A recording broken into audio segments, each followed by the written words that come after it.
साल भर में आप शंकर भगवान की आराधना करते हो, पर इस अनंग त्रयोदशी की आराधना का फल ही दूसरा है, इसका महत्व ही दूसरा है।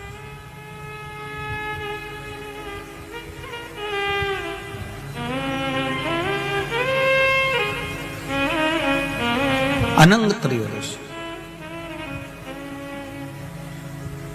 जिस दिन केवल भगवान शंकर के शिवलिंग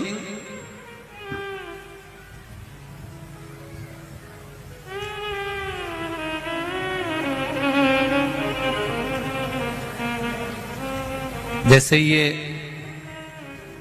जलाधारी है माता पार्वती जी का हस्तकमल, ये शिवलिंग रखा हुआ है। ये जलाधारी में से पानी बहने का स्थान, बीच में मोटी सी लाइन जहां अशोक सुंदरी विराज रही है, राइट में गणेश जी, लेफ्ट में कार्तिकेय जी, और गोल जो भाग है वो माता जी का हस्तकमल है। और ये जो शिवलिंग रखा हुआ है ये शिव का स्वरूप है।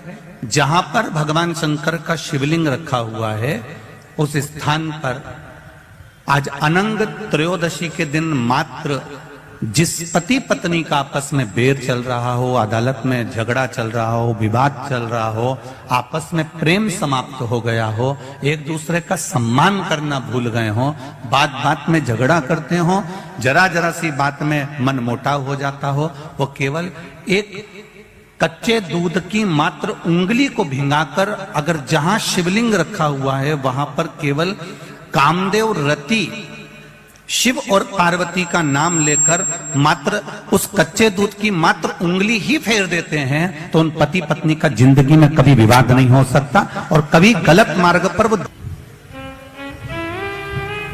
केवल साल भर में एक दिन होता है जिस दिन भगवान अपने साड़ू भाई के साथ पूजाते हैं। केवल साल भर में एक दिन होता है जिस दिन महादेव कामदेव के साथ पूजाते हैं। केवल साल भर में एक दिन होता है अनंग त्रयोदशी का दिन, जिस दिन भगवान शंकर ने कामदेव को भस्म करा था और उसको अनंग कर दिया था।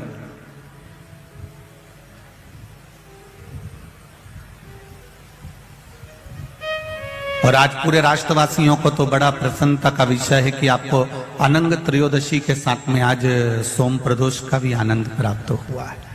ये शिव की कृपा है, ये उसकी उदारता, ये उसकी करुणा। अनंग त्रयोदशी,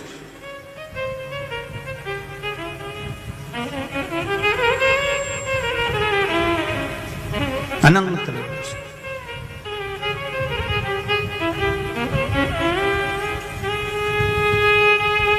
आज के दिन जो 35 साल के हो गए, 30 साल से ऊपर के हो गए, 42 साल के हो गए और जिनका विवाह नहीं हुआ है वो बेलपत्री की मध्य पत्ती पर केवल कच्चा दूध लगाकर ही भगवान शंकर को समर्पित कर देते हैं तो अगली जो अनंग त्रयोदशी आती है उससे पहले उसका मंगल विवाह हो जाता है। इतना महत्व है अनंग त्रयोदशी। अनंग त्रयोदशी का इतना महत्व है हमारे शास्त्रों में। महाराज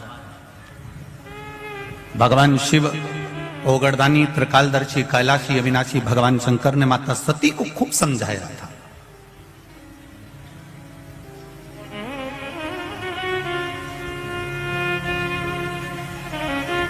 और बारंबार माता सती को समझाया गया कि आप मत जाओ अपने पिता के घर में, पर सती माता नहीं मानी थी और पिता के घर चली गई थी।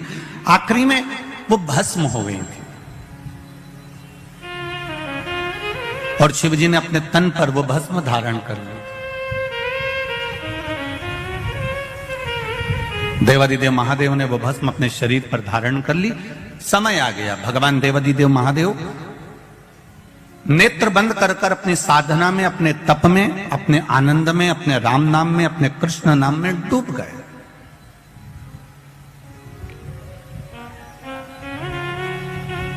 अब वो विचलित नहीं हुए। भगवान देवादिदेव महादेव का चित्त केवल राम में, कृष्ण में लग गया। नेत्र बंद हैं, साधना में लीन हैं, भगवान की विरल भक्ति में डूबे हुए हैं। उनको कोई मतलब नहीं कि संसार सागर में क्या हो रहा है। अब इसी बीच में जो शंकर भगवान ने भस्म शरीर पर धारण करी थी और भस्म शरीर पर धारण कर कर देवादिदेव जब चलकर आ रहे थे, उस मार्ग में चलते चलते चलते चलते देवादिदेव महादेव के सम्मुख में जब शिव जी केवल तब साधना करने के लिए बैठने जा रहे थे, तब एक असुर, एक राक्षस जन्म ले चुका था जिसका नाम था तारकासुर।